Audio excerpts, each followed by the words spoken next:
it's fascinating interviewing a PM or managers early in their career. Startups typically require us to wear lots of hats. You have to write SQL. You have to talk directly to customers. You have to prep marketing and sales.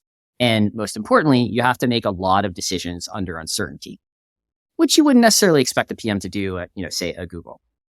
But it all boils down to using your brain in different ways.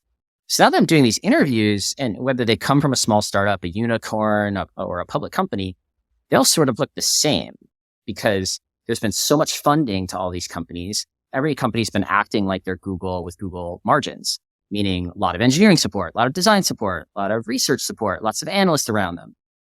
And they actually seem pretty ill prepared for a real startup or even a public company with some uncertainty around it. So you start getting these weird responses in the interview process. You ask them to solve a problem and they'd say things like, I can't even begin to come up with solutions until I see all the data and talk to customers. And I'm like, yeah, I get that that's something you would normally do if you took the job, but you don't have the data. You can't talk to customers. Make a decision now. What would you do? I want to see how creative you are. I want to see how much you're intuiting about the real problem and solution. And they can't really answer.